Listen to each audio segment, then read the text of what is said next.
राधे राधे सभी भक्तों को, राधे राधे, जय Shri Krishna and welcome to my YouTube channel Rakhi Raj blog में आप सभी का स्वागत है। कैसे हैं आप? आई होप आप सभी बहुत ही अच्छे होंगे, स्वस्थ होंगे, खुश होंगे और मैं भी अच्छी हूँ। फ्रेंड्स कल है 24 अक्टूबर और कल है अहोई अष्टमी का व्रत। अहोई अष्टमी का व्रत 24 अक्टूबर को है कल। तो आज मैं आपको अहोई अष्टमी व्रत की स्थापना विधि विस्तार से बताऊंगी। अहोई अष्टमी व्रत की स्थापना कैसे की जाती है और व्रत कैसे किया जाता है, ये सारी जानकारी आपको आज के इस वीडियो में मिलेगी। तो वीडियो में बने रहिएगा, फुल वॉच कीजिएगा, क्योंकि अहोई अष्टमी का व्रत जो है हम अपने संतान के अच्छे भविष्य के लिए, संतान प्राप्ति के लिए और संतान की आयु वृद्धि के लिए करते हैं और सभी माताएं बहनें करती हैं। और चैनल पर बने रहिएगा, वीडियो को फुल वॉच कीजिएगा। वीडियो पसंद आए तो लाइक ज़रूर कीजिएगा। तो चलो चलते हैं, अपनी स्थापना करते हैं। तो चलिए फ्रेंड्स, तो सभी भक्तों को मैं सबसे पहले ये बता देती हूँ, आपको घर का एक ऐसा कोना लेना है जो दीपावली तक उसमें पूजा, ये हमारी जो चौकी की स्थापना है, सुरक्षित रहे, कोई छेड़ाछाड़ी इसमें ना करे। तो हम इस तरह की चौकी लेंगे। जैसे कि आप देख रहे हैं, मैंने नवरात्रों की भी स्थापना इसी चौकी पर की थी और मैंने करवा चौथ की भी स्थापना की थी और अब मैं अहोई अष्टमी की स्थापना भी इसी चौकी पर करूंगी। तो इस तरह की चौकी लीजिए आप और इसको साफ कर लीजिए, अच्छे से साफ कर लीजिए। तो इस तरीके से आप बिछा लीजिएगा साफ करके। इसके बाद ये आसन है, रेड कलर का हो, येलो कलर का हो, जैसा भी आपके पास हो, आप इस तरह का आसन बिछाइएगा। आप रेड कलर का भी बिछा सकते हैं, येलो भी बिछा सकते हैं और साफ आसन आप इस तरीके से बिछाइएगा, रेड और येलो। इसके बाद हम लेंगे थोड़े से चावल, क्योंकि अहोई अष्टमी की हमें कैलेंडर की स्थापना करनी है। तो ये कैलेंडर है मेरे पास, इसकी स्थापना मैं करूंगी अहोई अष्टमी की कैलेंडर की। यहाँ पे इस तरीके से हमें स्थापना करनी है।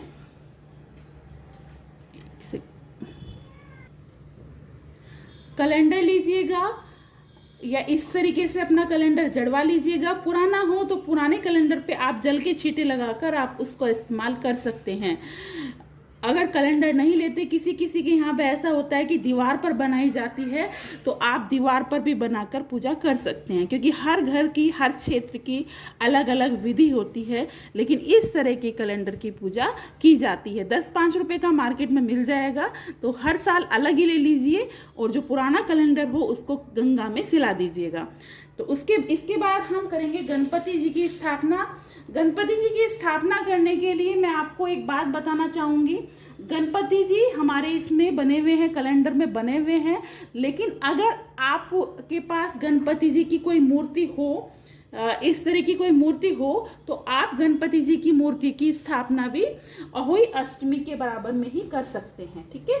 क्योंकि पूजा की जाती है गणपति जी। गणपति जी प्रथम भगवान होते हैं, तो गणपति जी हर पूजा में विराजमान होते हैं। तो गणपति जी भी मैंने स्थापना कर दी है। इसके बाद हम क्या करेंगे, माता को चुन्नी उड़ाएंगे। रेड कलर की चुन्नी लेंगे, ये माता को उड़ाएंगे, क्योंकि माता को चुन्नी उड़ाना बहुत ज्यादा जरूरी है और ये अच्छा भी होता है। ये मेरी माँ, तो देखिए मैंने माता जी को चुन्नी उड़ा दी है। आप भी कोई भी नई चुन्नी ले सकते हैं और माता जी को उड़ा सकते हैं। अब आपको इस तरह के लोटे लेने हैं, दोगल बोलते हैं। ये आप स्टील के ले सकते हैं, पीतल के ले सकते हैं, तांबे के ले सकते हैं। दो में पानी भर के रखा जाता है और आप इसका इस्तेमाल ऐसे भी कर सकते हैं, एक मिट्टी का ले लें, एक स्टील का ले लें, इस तरीके से भी आप इस्तेमाल कर सकते हैं। बहुत से लोग होते हैं कि एक करवे में मतलब एक लोटे में चावल, अनाज, धान या कुछ भी मतलब बाजरा वगैरह भरते हैं और दूसरे लोटे में पानी भरते हैं। और कुछ लोग होते हैं दोनों ही लोटों में पानी भरते हैं, क्योंकि ये पानी जो होता है दीपावली के बाद हम अपने बच्चों को इस पानी में नहलाते हैं। तो मिट्टी का अगर करवा आप ले रहे हैं तो एक दिन पानी में इसको भिगो के रखिएगा, जिससे मिट्टी पानी पी ले, वरना अगर आप पानी रखेंगे तो करवे का पानी खत्म हो जाएगा। तो इसको आपको पहले से ही भिगो के रखना है पानी में, फिर इसको इस्तेमाल करना है। तो मैं एक मिट्टी का करवा लूंगी और एक स्टील का लोटा लूंगी और मैं दोनों में ही पानी भरूंगी। मैं अनाज और धान ऐसे नहीं भरूंगी, कुछ भी, दोनों में पानी भरूंगी और दीपावली के बाद अपने बच्चों को इसमें स्नान कराऊंगी। तो फ्रेंड्स देखिए, तो करवे की स्थापना करने के लिए, ये दोगल बोलते हैं इसको, स्थापना करने के लिए या तो आप अष्टदल कमल बना लीजिएगा या थोड़े से चावल, अनाज कुछ भी कर ये लोटे के नीचे रखिएगा। तो आप ये लोटा लेंगे, पहले इसमें पानी भरिएगा ऐसे। अगर अनाज धान आपके यहाँ रखे जाते हैं तो वो रखिएगा एक लोटे में, ये रखिएगा।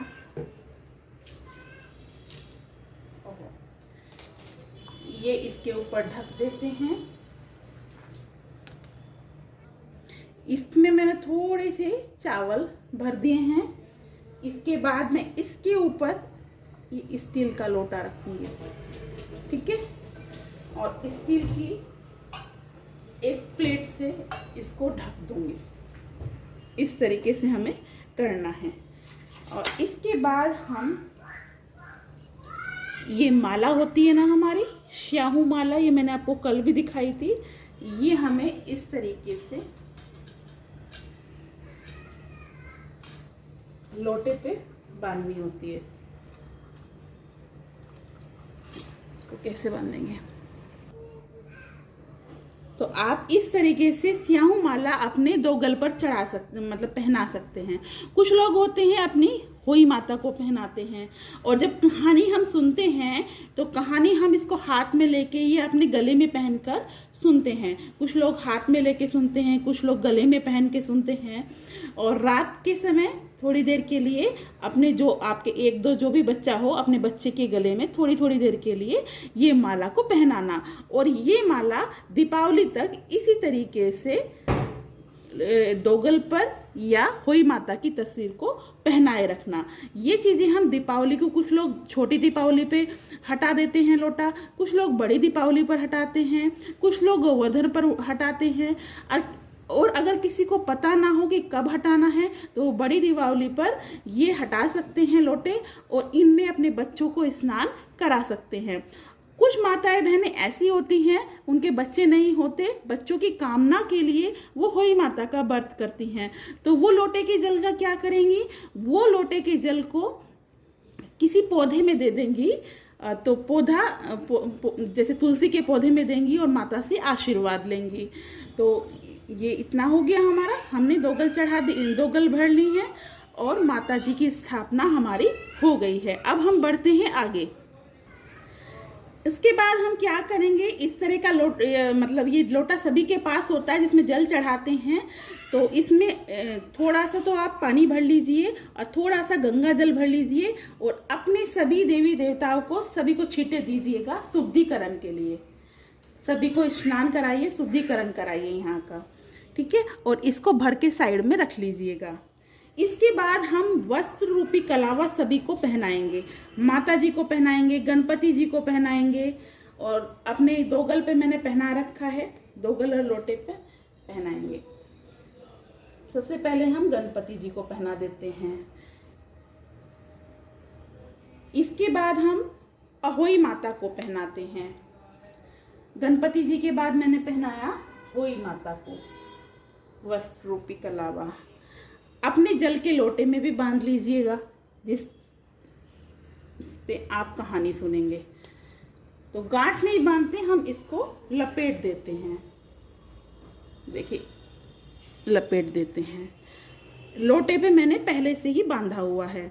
तो कलावा बहुत ज़्यादा इम्पोर्टेंट है। आप माता जी को भी पहनाएंगे वस्त्र रूपी कलावा, गणपति महाराज को पहनाएंगे, और जिसमें आप कहानी सुनेंगे, लोटा आप भरकर रखते हैं, उस लोटे को भी आप ये कलावा, वस्त्र रूपी कलावा पहनाएंगे।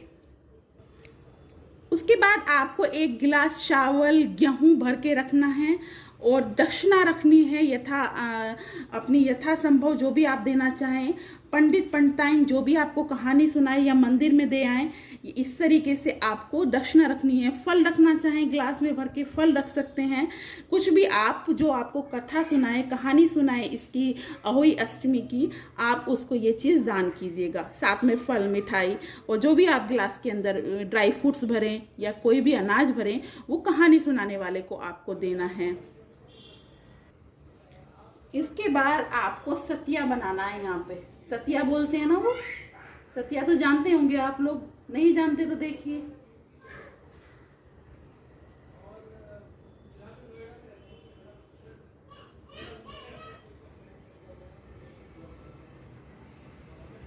चावल लीजिएगा, चावल का सतिया बनाइएगा। ये इस तरीके से ये बनाइएगा।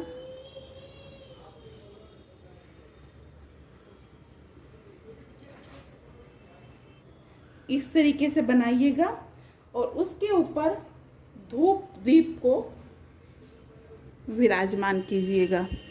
ये दीपक, इस तरीके से दीपक जलाइएगा आप, ठीक है। माता जी को तिलक कीजिएगा।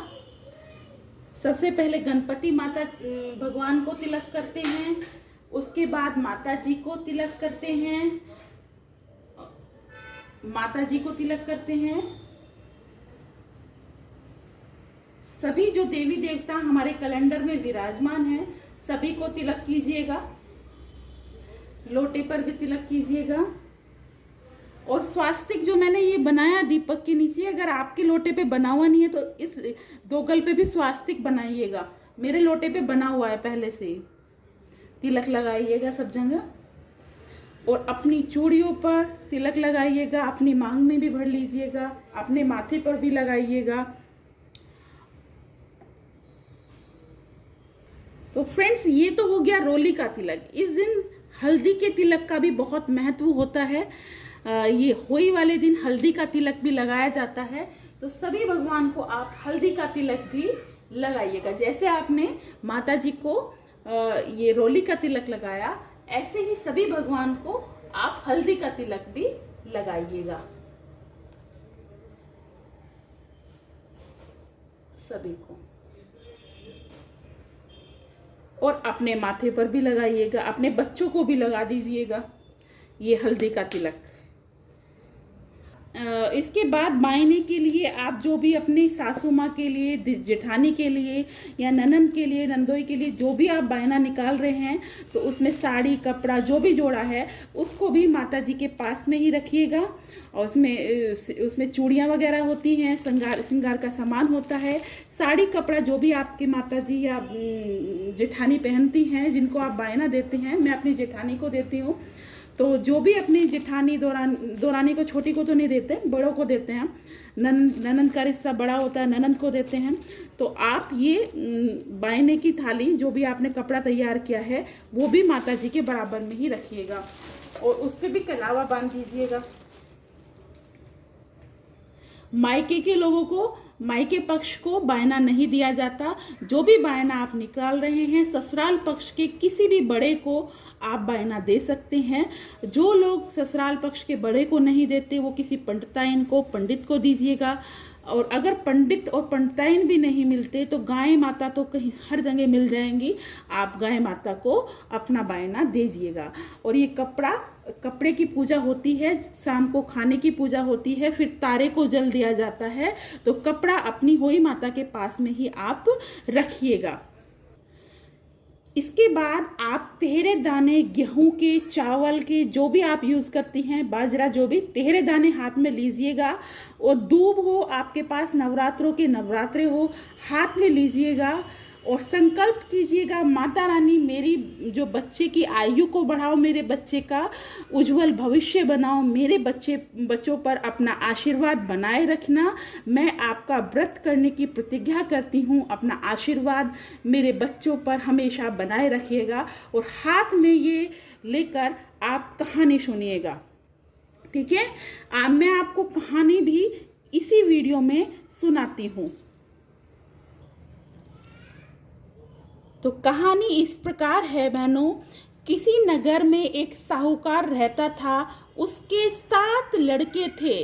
कार्तिक के महीने में दीपावली से पहले अपने मकान की लिपाई पुताई करने के लिए एक दिन उसकी स्त्री यानी पत्नी मिट्टी लाने के लिए खदान में गई। वह एक जगह खुदाई से मिट्टी खोदने लगी। वहीं सेहे की माँ थी। वह मिट्टी खोद रही थी तो वहाँ सेहे की माँ थी।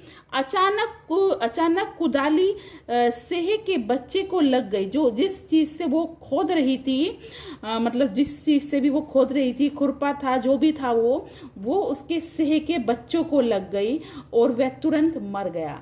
यह देखकर स्त्री तो बहुत दुखी हुई, पर अब वो क्या कर सकती थी। वह पश्चाताप करती हुई अपने घर चली गई। कुछ दिन बाद उसका बड़ा लड़का मर गया और 1 साल के अंदर ही उसके 7 लड़के थे, 7 के 7 मर गए। एक गलती की वजह से। क्या तो देखिए भक्तों, बिना गलती के कितनी बड़ी सजा उसको मिल गई। जो अनजाने में गलती की थी उसके कारण उसे 7 बेटों से हाथ धोना पड़ गया। 7 बेटे मर गए। अब हुआ क्या, वो दुखी रहने लगी। साहूकार की पत्नी बहुत दुखी रहने लगी, परेशान रहती थी क्योंकि अपने बच्चों को याद करती थी। तो एक दिन क्या हुआ, एक बूढ़ी स्त्री जा रही थी और देखने लगी कि ये बहुत दुखी है।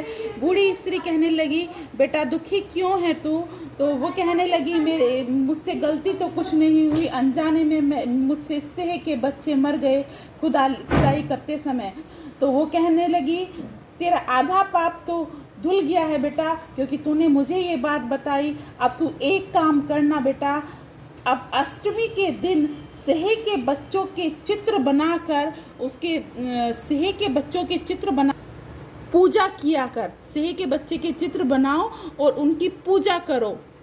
ईश्वर की कृपा से तुम्हारा जो पाप है वो दूर हो जाएगा और तुम्हें पहले की तरह फिर से पुत्र की प्राप्ति होगी।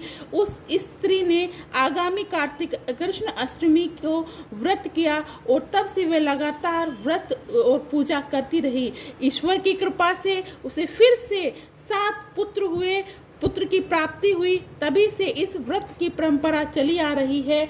बोलो होई अष्टमी माता की जय। जैसे साहूकार की स्त्री को उसके पुत्र मिल गए अष्टमी का व्रत करने के कारण, ऐसे ही भगवान सबके बच्चों की, सबके संतान की रक्षा कीजिए और उज्जवल भविष्य दीजिएगा। जय होई माता। आप सभी को होई अष्टमी की बहुत बहुत शुभकामनाएं। आपका दिन मंगल में हो और होई अष्टमी आपकी संतान पर अपना आशीर्वाद बनाए रखे। जय माता दी, जय माता दी। मिलती हूँ अब नेक्स्ट वीडियो में। वीडियो पसंद आए तो लाइक कीजिएगा, चैनल को सब्सक्राइब करना बिल्कुल भी मत भूलिएगा। जय माता की।